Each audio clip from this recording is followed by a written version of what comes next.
Hello అండి, ఈరోజైతే మా చిన్నబాబు కోసం ఇన్స్టెంట్ సెర్లెక్ ఇంట్లోనే తయారు చేస్తున్నాను. జర్నీస్లో ఉన్నప్పుడు గ్యాస్ అవసరం లేకుండా పిల్లలకు ఫీడ్ చేయడానికి ఇది చాలా యూజ్ అవుతుంది. నేనైతే ఇంతవరకు రెడీమేడ్ సెర్లెక్ కొనలేదండి. మార్కెట్లో దొరికే సెర్లెక్లలో టేస్ట్ కోసం షుగర్స్ అవి యాడ్ చేస్తారు. ఇంట్లోనే ఇలా హెల్తీగా ప్రిపేర్ చేసుకుంటున్నాను. ముందైతే 2 కప్స్ పూల్ మకానాన్ని క్రిస్పీగా అయ్యేంత వరకు డ్రై రోస్ట్ చేసుకోవాలి. అదే ప్యాన్లో 1 కప్పు ఓట్స్ ఇంకా 1 కప్పు అటుకులను కూడా విడివిడిగా డ్రై రోస్ట్ చేసుకోవాలి. తర్వాత కొన్ని డ్రై ఫ్రూట్స్ని కూడా వేసి డ్రై రోస్ట్ చేసుకోవాలి.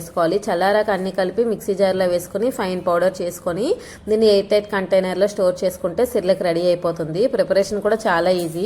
ఎలానో పిల్లలతో జర్నీస్ చేసేటప్పుడు ఫ్లాస్క్లో హాట్ వాటర్ క్యారీ చేస్తాం కదా, మన పిల్లలు తినేదాన్ని బట్టి ఒక 3 టీ స్పూన్స్ అలా సెర్లెక్ పౌడర్ తీసుకొని హాట్ వాటర్ వేసి ఉండలు లేకుండా మిక్స్ చేసుకోవాలి. కన్సిస్టెన్సీ చూసుకొని అడ్జస్ట్ చేసుకొని ఫీడ్ చేయడమే. చాలా ఈజీ, చాలా టేస్టీగా కూడా ఉంటుంది. 1 ఇయర్ బిలో పిల్లలకైతే సాల్ట్ షుగర్ అయితే అస్సలు వేయకూడదండి. వీడియో నచ్చితే